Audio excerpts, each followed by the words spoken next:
Hi Capricorn, welcome to Higher Source Tarot for your May 2021 mid-month tarot reading. This is for all Capricorn, Sun, Moon, Rising, and Venus. If you're new to the channel, welcome to you. I'm glad you're here. I post new readings every Friday, then again on Monday. So if a reading doesn't resonate, you can always check back in a couple of days, check a different part of your chart, or even look around on those Monday readings, because the format is different every Monday. It's a different style of reading from week to week. And thanks to everybody for subscribing, hitting that like button, and of course, just watching the readings. I appreciate all the support. It means a lot to me and it's fun, so we will continue here. If you haven't subscribed yet, I'd love to invite you to join us and subscribe. Then you'll know when there are any announcements made on the channel. All right, let's begin and get the advice for Capricorn, Sun, Moon, Rising, and Venus. What does Capricorn need to know, please? What messages do you have for Capricorn? Sorry, my watch kept hitting the table. I apologize. All right, so we begin here with the tarot, and then we'll have the angel answers as well. Current situation, you've got the Four of Swords. The immediate influence is the Ace of Wands. Your destiny is the Ace of Pentacles. The distant past, you've got the Two of Swords. The Seven of Cups is in the more recent past. You have the Four of Cups coming towards you. You're represented here by strength. The person or situation, you've got the Empress. You've got the Moon in your hopes and fears. Nine of Pentacles in the outcome here. So the bottom of the deck, the clarifiers that you've got, this is really nice. You have the Ten of Cups, the Eight of Wands, and the Three of Pentacles here. So you have here Earth, Taurus, Virgo, Capricorn. You've got Pisces. You've got Leo here. You've got air, and you do have water and fire here. Okay, so all the elements. But in these clarifiers here, you've got, it's allowing things to move forward, to move ahead. The Ten of Pentacles, of course, is the happy family card, but it's very subjective. So if there's something else, because you do have quite a bit of earth here, or you at least do have some, in terms of manifesting something material, I feel like they're trying to tell you it is happening. The Eight of Wands is communication. It can be quick. It can be sudden. It's like just basically kick back, have fun, keep doing what you're doing, be happy in the meantime, and the communication will come in. But the more that we have anxiety around something or worry, where is it? Why isn't it here yet? That creates delay. It doesn't mean that it won't happen. It just creates an energy that doesn't move as fast. The Three of Pentacles, though, is also a harmonious energy. It's working together. It's building things. And it also represents manifestations, physical manifestations. So I do feel like they're trying to tell you there's clarity here in terms of manifesting something, if it's a house, a car, or even just a job.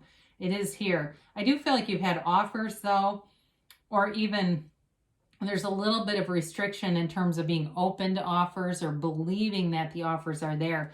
You've got love here too, by the way. I love it to see these major arcana show up. It's like that, extra, bang of energy that just builds a reading. So the current situation, if you are taking a break, you've broken up with somebody, or you've had a little bit of a stretch of just not a lot going on with that Four of Swords, I do feel like things are going to speed up here for you.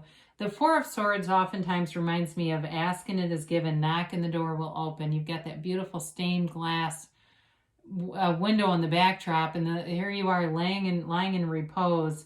It's like you've disconnected from anything chaotic, and it really will help you to get grounded, centered, and feel ready. And so with the Ace of Wands, that's like waving your magic wand. I love to see the two aces showing up here, the Ace of Wands and the Ace of Pentacles. That's big time. It is having a great creativity, ideas.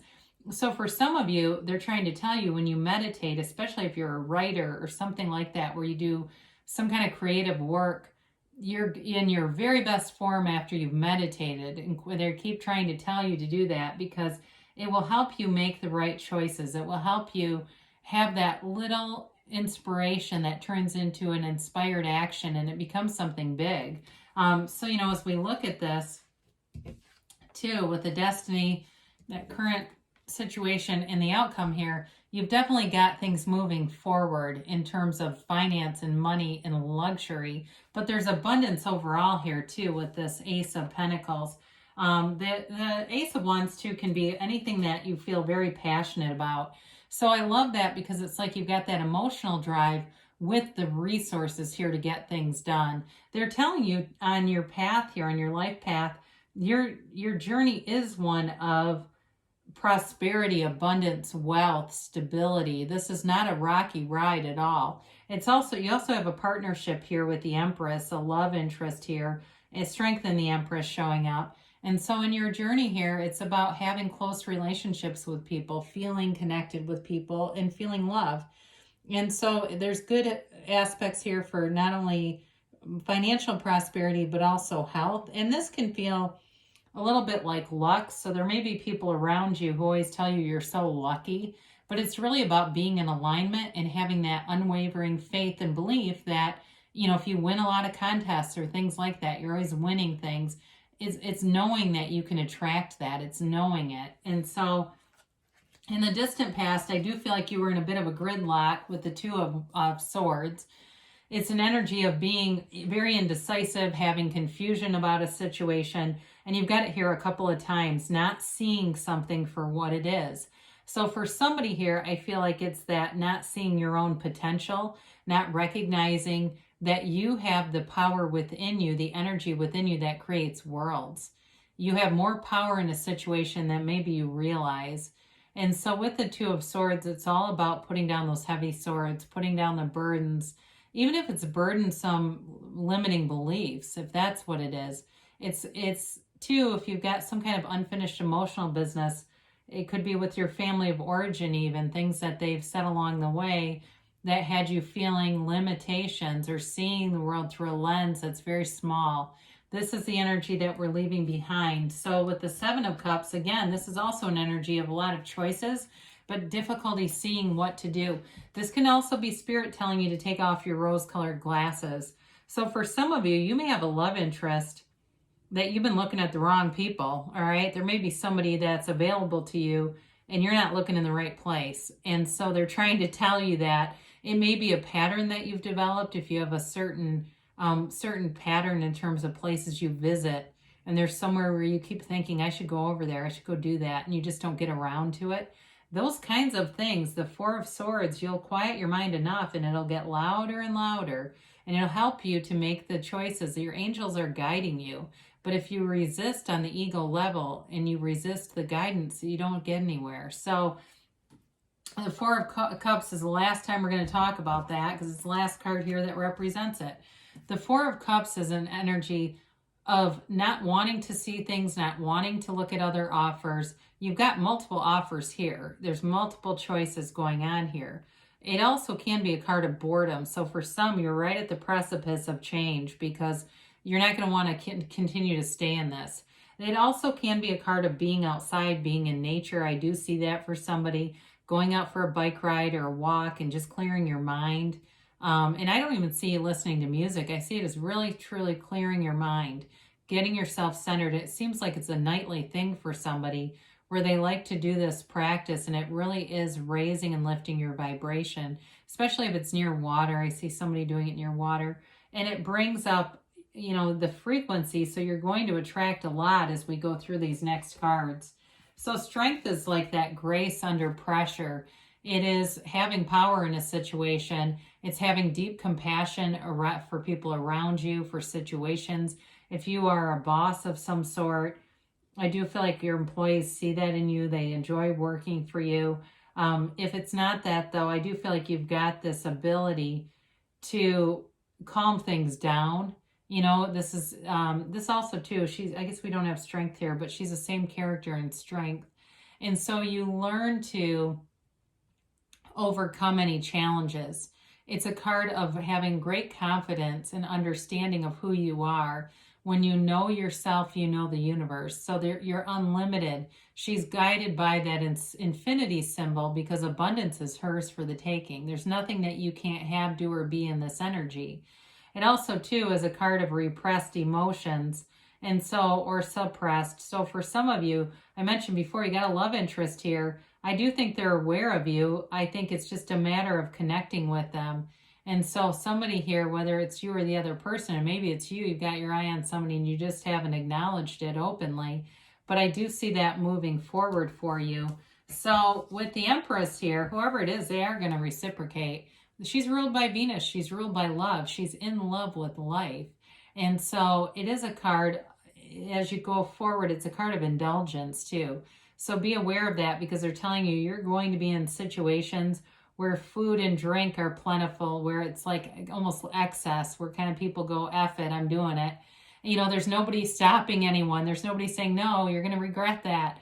Everybody moves forward in this energy, but it's fun too. It's not a negative necessarily. It's just in our, you know, when we get this, we just want to be aware of it so you don't go off the deep end and all of a sudden you're eating 5,000 calories a day for a month, right? But with the Empress, she's also pregnant. So it can signify a family. It can signify, you know, just expansion in general. So it's a card, though, of deep love, of commitment, of caring, and of having fun. There's a free energy with this. She's kind of avant-garde in some ways, very free kind of energy. So the moon tells us that everything's created from the soul. And so everything comes from within you. Everything around you is an effect of you, and you're the cause. You've got the dog and the wolf howling at the moon together. The moon mirrors the sun. And so there's these yads, you've got gifts coming in, and it's all based on your connection with source energy. So allow yourself to quiet your mind, because this is a new phase that brings in clarity where you've had some confusion. Secrets are revealed here. Anything hidden will come out. So if there's been something hidden or some uncertainty here, you're going to have clarity with this. So the Nine of Pentacles, I mentioned, is living a lavish lifestyle. It's luxury. And so it's definitely attainment. You know, much like the Nine of Cups is happiness, prosperity, and wish fulfillment, the Nine of Pentacles is beautiful too. You're surrounded by nature. You're surrounded by people who enjoy your company. There's a simple sophistication with this energy where it's like you make all the right choices. If you buy something new, whatever it is, it's like I said, it's sophisticated but simple and classy. You have money available here too. So be careful a little bit with this and the Empress, because you're going to have money available and then this sort of decadent energy around you. Now in a relationship, I do feel like whoever is attracted to you or whoever you are attracting, there's sort of a refined energy about it. I feel like they just, again, I keep hearing classy. Whoever it is, they see that in you, and it doesn't have to be stuffy, okay? It doesn't have to be somebody who's pretentious necessarily. We're not quite going there with it. But I definitely feel like there's an attraction, and there's a bountiful energy around you. It's prosperity for sure. So if you like, I guess if you like fine wine and food, you're going to enjoy this energy, because it's like you go out to a restaurant and you can't have a bad meal. You know, it just seems like good food and things like that just are attracted to you in this energy. So even if you say, well, I don't really have a lot of money, it shows you having it, but let's pretend you don't. The things that you buy, though, will be, you won't have like buyer's remorse in this energy. You'll buy things that you'll be happy about. So even if it's a $3 bottle of wine, you'll still say, man, that was great, you know? What was it called? $2 Chuck, I think, is what they used to drink from Trader Joe's. I don't know if they still have it. All right, you have romance, okay? So this is like the romance of a lifetime. And with the Empress, I can believe that. She's very magnanimous. I mean, she gives love to everyone.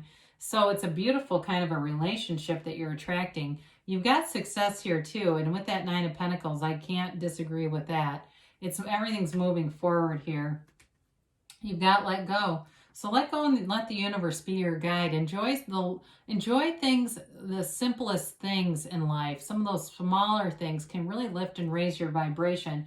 And it can also help you so you don't feel like you're not getting somewhere. You know, you can see those small occurrences as bridges of incidents. You've got in the near future, and you've got a yes. So there's good things coming for you, Capricorn. I love you, and I'll be back again soon.